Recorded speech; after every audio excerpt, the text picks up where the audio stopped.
presented by Dilkhush Films। दीवाना तोरी चाचा जहिरे मन भीतरी त फटा जहिरे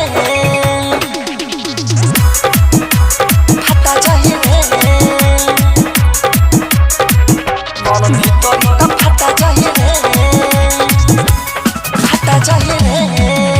दीवाना तोरी चाचा जहिरे सालन भीतरी त फटा जहिरे दीवाना तोरी चाचा जहिरे सालन भीतरी त फटा जहिरे कितना जाने के खोइले बानी कैसे चिपी कोनो सटे जाई रे। दीवाना तोरी चाचा जहिरे सालन भीतरी त फटा जहिरे दीवाना तोरी चाचा जहिरे मन भीतरी त फटा जहिरे दीवाना तोरी चाचा जहिरे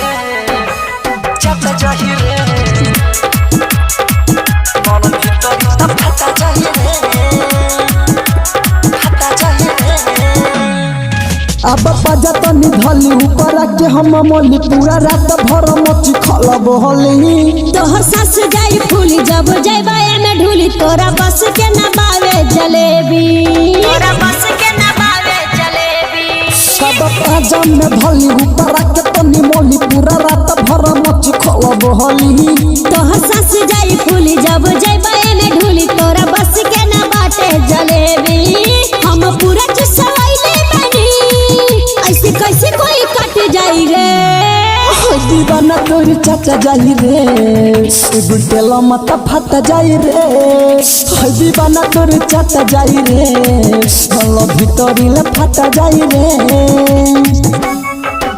दीवाना तोरी चाचा जाई रे मन भीतरी त फटा जाई रे तनी लहंगा उठाब माला नीचे के देखब तबे पता चली नदी हटी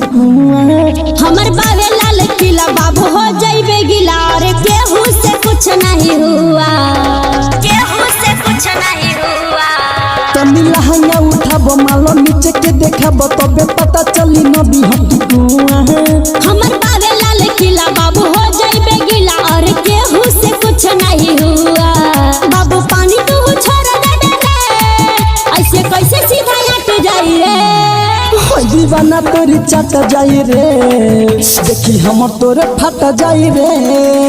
दीवाना तोरी चाचा जाई रे माला भीतरी ले आता जाई रे अरे सोहत ना रे दिलखुश रिकॉर्ड में स्टूडियो।